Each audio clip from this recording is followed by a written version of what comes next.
안녕하세요. 잡시광입니다. 최근 월가에 엄청난 파장을 안긴 한 명의 한국계 인물이 있습니다. 그의 이름은 빌황입니다. 얼마 전 월스트리트 저널은 50대 후반 한국계 미국인 빌황과 그가 설립한 아케고스 캐피털 매니지먼트에 대한 분석을 내놓았습니다. 빌황은 미국 헤지펀드계의 전설로 알려진 타이거 매니지먼트를 이끈 줄리안 로버트슨의 제자로 월가에서는 로버트슨의 새끼 호랑이라는 별명을 가지고 있습니다. 로버트슨은 친지의 돈 800만 달러, 한화 약 100억 원으로 투자를 시작해 은퇴할 무렵 220억 달러, 한화 약 25조 원까지 자산을 늘린 전설적인 인물입니다. 1990년 현대증권에서 일하던 빌황은 당시 로버트슨의 눈에 들어 월가에 입성하게 됩니다. 이후 빌황은 2001년 로버트슨의 지원을 받아 타이거 아시아 매니지먼트 LLC를 설립합니다. 이 회사는 뉴욕에 본사를 두고 있었으며 최고 50억 달러 이상을 운용하는 아시아 최대의 헤지펀드 중 하나로 성장하게 됩니다. 2012년 내부자 정보를 이용해 중국 은행 주식을 거래한 혐의로 홍콩과 미국에서 동시에 철퇴를 맞으며 4,400만 달러의 벌금과 함께 펀드를 청산했지만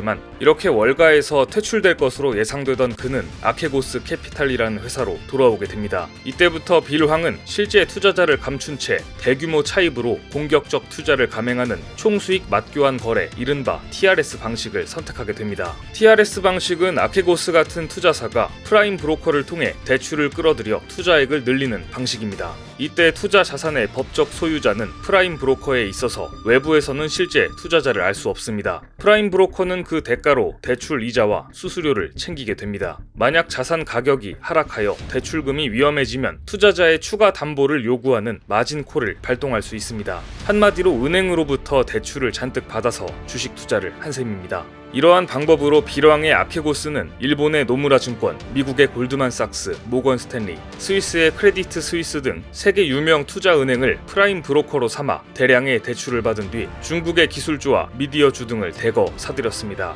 이때 아케고스는 유망한 주식을 골라 집중적으로 투자하는 전략을 사용했습니다. 쟁쟁한 은행들로부터 대량의 대출을 받아 투자를 한 것을 보면 빌황이 보통 인물은 아닌 것 같은 느낌이 드는데요.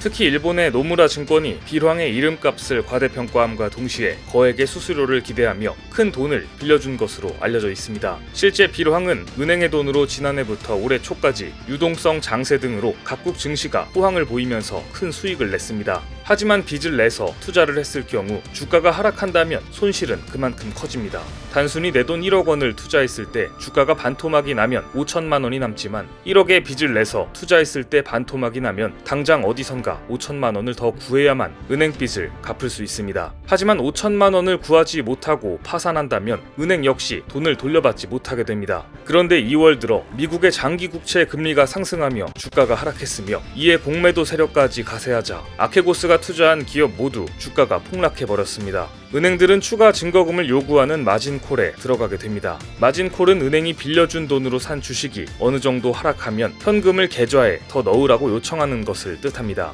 투자자가 버틸 수 있는 힘이 남아 있는지 확인하는 것이죠. 돈을 넣지 못한다면 은행은 손해를 입은 상태라도 주식을 강제로 팔아버립니다. 여기서부터는 사실상 투자가 실패했다고 봐야 합니다. 예상대로 아케고스는 증거금을 마련하지 못했고 CS, 골드만삭스, 모건 스탠리, 도이치방크 등은 아케고스 잉여자본 청산을 위해 해당 종목들을 대상으로 300억 달러, 한화 약 33조 9천억 원 규모의 블록딜을 빠르게 진행했습니다. 결국 최소한의 원금이라도 먼저 건지기 위한 각국 은행들의 눈치 싸움이 시작된 것입니다. 그런데 이러한 눈치 싸움에서 가장 큰 피해를 입은 곳은 일본 은행과 증권사들로 나타났습니다. 일본의 금융그룹 노무라 홀딩스는 아케고스 마진콜 사태로 이미 2조 6천억 원의 손실을 입었습니다. 또한 노무라는 최근 발표한 2021년 회계연도에서 아케고스라는 이름을 밝히지 않은 채 미국의 한 고객과 연관되어 6,300억 원의 추가 손실이 있을지 모른다고 덧붙였습니다. 일본의 대형 은행인 미즈호 파이낸셜 그룹도 이번 아케고스 마진콜 사태로 1,000억 원의 손실을 입었다는 보도도 나왔습니다.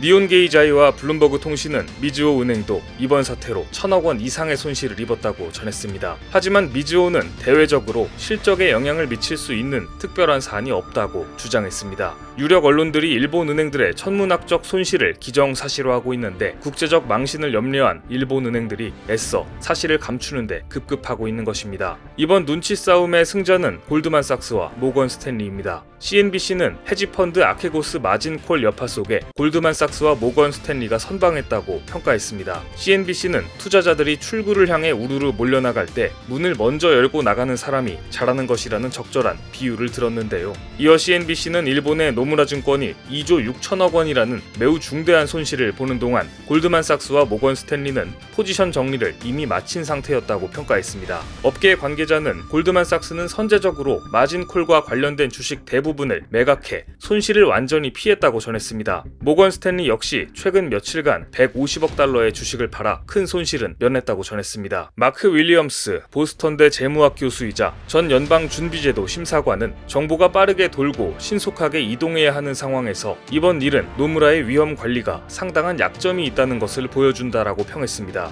이어 노무라는 스스로 처한 위험을 이해하지 못했거나 아니면 욕심이 과했기 때문에 위험 신호들을 무시한 것이라고 덧붙였습니다. 결국 전문가들 사이에서도 미국 투자사들이 발빠르게 움직이는 동안 손 놓고 있다 대형 손해를 본 일본 투자사들의 실력이 부족한 것 아니냐는 지적이 나온 것입니다. 변화에 적응하지 못하고 악재를 애써 외면하다가 대형 참사를 맞이하는 것은 이쯤 되면 일본의 오랜 전통이 아닐까 싶은 정도인데요.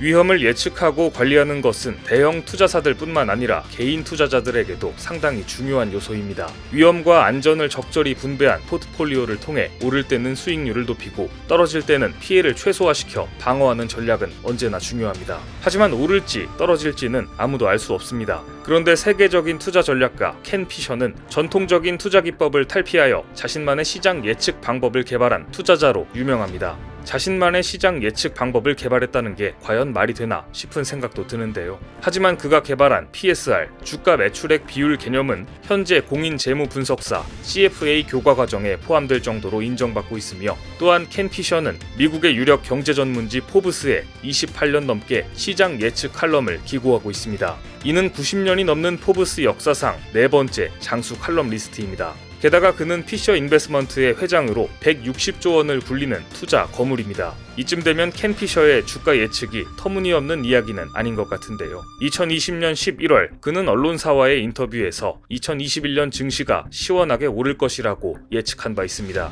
2021년의 절반이 다 되어가는 시점에서 그의 예측은 또다시 어느 정도 맞은 것 같은데요. 이런 그가 얼마 전 시장에서 돈을 잃는 개인 투자자들을 위해 주식시장의 17가지 미신이라는 책을 선보였습니다. 이 책은 지금까지 주식시장에서 반복적으로 보였던 커다란 흐름을 짚고 주가의 방향성을 예측하는 기본적인 방법을 담고 있습니다. 그럼 지금부터 켄 피셔가 이야기하는 주식시장의 17가지 미신에서 16번째 뉴스를 이용하라 일부를 읽어드리겠습니다. 뉴스를 이용하라. 뉴스에서 들었으니까 틀림없을 거야. 이것도 이번엔 다르다와 함께 가장 값비싼 대가를 치르게 되는 말이다. 나는 28년 넘게 포브스의 포트폴리오 전략 칼럼을 써오면서 뉴스 해석이라는 난제를 종종 다루었다. 1995년 3월 내가 쓴 포브스 칼럼 유행을 피하는 고급 기법에서 소개한 해로운 유행에 빠지지 않는 기법 중 하나는 다음과 같다. 미디어에서 2번 이상 읽거나 들은 투자 아이디어나 주요 사건은 투자에 도움이 안 된다. 여러 해설자가 생각하고 쓰는 동안 새 뉴스조차 낡은 뉴스가 되기 때문이다. 일부 독자는 위 글이나 내가 쓴 다른 글을 읽고 뉴스는 해로우니까 무시하라는 뜻으로 오해할지도 모르겠다. 그렇지 않다. 뉴스는 투자를 도와주는 친구다. 무시해서는 안 된다. 다만 다르게 해석하고 정확하게 해석할 줄 알면 뉴스는 유용한 무기가 될 수 있다. 다른 방식으로 생각하라. 첫째, 뉴스를 읽으면 사람들의 관심사를 알 수 있다. 이는 뉴스가 공짜로 제공하는 값진 서비스다. 주식시장은 널리 알려진 정보를 효율적으로 반영한다. 그러나 이런 뉴스는 대부분 현재 주가에 이미 반영되었다고 보아야 한다. 따라서 이 뉴스를 이용해서 매매할 기회는 아마 지나갔을 것이다. 주식이 오르든 내리든 실제 주가를 움직이는 요소는 미디어에서 널리 논의되는 것이 아닌 경우가 많다. 따라서 사람들의 관심이 집중되지 않은 분야 중 장차 시장에 큰 영향을 미칠 요소를 찾아보아야 한다. 남들이 보는 뉴스를 보면서 남들과 똑같이 해석한다면 남들이 놓치는 요소들을 똑같이 놓치게 된다. 당신도 무리에 섞여 이동하는 셈이다. 미디어 해석의 기본 원칙, 미디어의 생리를 알면 뉴스를 더 잘 해석해서 유리하게 이용할 수 있다. 다음 몇 가지 기본 원칙을 따르면 된다. 첫 번째, 미디어는 뉴스를 보도한다. 이는 이미 발생한 사건을 보도한다는 뜻이다. 그러나 주식은 미래를 내다본다. 미디어가 어떤 사건을 보도했다면 그 사건에 대응해서 거래할 시점은 이미 지나갔다고 보아야 한다. 두 번째, 주식은 널리 알려진 정보를 모두 반영한다. 이는 주식시장이 단기적으로 항상 정확하다는 뜻이 아니다. 실제로는 정확하지 않다. 사람들이 항상 정확한 것은 아니기 때문이다. 주식시장은 많은 사람이 받아들이는 견해를 반영할 뿐이다. 세 번째, 따라서 시장의 방향을 예측하려면 상대적 기대감을 측정해야 한다. 12에서 24개월 후 주가를 예측할 때에는 현실보다도 사람들의 기대감이 더 중요하다. 대부분 사람이 무엇을 기대하는지 파악한 다음 그것이 실현될 확률을 당신이 합리적으로 계산해보라. 바로 이 현실과 기대감의 차이가 주가를 움직인다. 네 번째, 역발상 투자는 삼가라. 역발상 투자에 구미가 당길지 모르나 군중을 따라가는 투자와 마찬가지로 도움이 되지 않을 것이다. 미디어가 말하는 반대 방향으로 간다고 해서 성공하는 것은 아니다. 다섯 번째, 필자의 견해는 무시하고 데이터만 적절한 맥락에서 파악하라. 무미건조하게 육하 원칙만 따르는 기사는 사람들의 시선을 끌지 못한다. 기자들은 이 사실을 잘 안다. 그래서 짜릿한 이야기를 가미해서 오락성을 높인다. 하지만 머릿속으로 형용사와 부사들을 지우고 핵심과 무관한 일화는 무시하면서 사실만을 가려내라. 그러고 나서 사실들을 전체 맥락에서 파악하라. 숫자로 적당히 가감하라. 세계에 미치는 영향은 어느 정도인가? 라고 물어라. 여섯 번째, 정치적 견해에 얽매이지 마라. 이념이 뚜렷한 사람이 많다. 그것은 아무래도 좋다. 그러나 이념은 눈을 멀게 하는 편견의 하나다. 다음과 같이 생각해서는 안 된다. 나는 이런 사람들 의견에 늘 동의해. 이들은 결코 틀리는 법이 없거든. 다양한 견해를 읽어야 하며 어느 쪽이든 똑같이 의심해 보아야 한다. 위 기본 원칙을 따르면 미디어를 더 잘 활용할 수 있다. 미디어를 무시하지 말고 잘 이용해야 한다. 잘 들으셨나요? 이 책은 주식 투자의 기술을 가르치는 책은 아닙니다. 전반적으로 켄 피셔 본인이 경험을 바탕으로 주식시장에서 반복적으로 보여온 방향성을 통해 큰 흐름을 예측하는 지침서 정도의 느낌입니다. 따라서 책 내용은 생각보다 그리 어렵지 않고 주식을 잘 모르시는 분들도 쉽게 이해할 수 있는 수준입니다. 이 책은 출판 이후 국내외 여러 온라인 서점 경제 파트에서 베스트셀러에 이름을 올리며 켄 피셔의 위력을 다시 한번 보여주고 있습니다. 페이지2 출판사에서 나온 주식시장의 17가지 미신, 세계적인 투자 전략가 켄 피셔의 경험을 엿보고 싶으신 분들께 추천드립니다.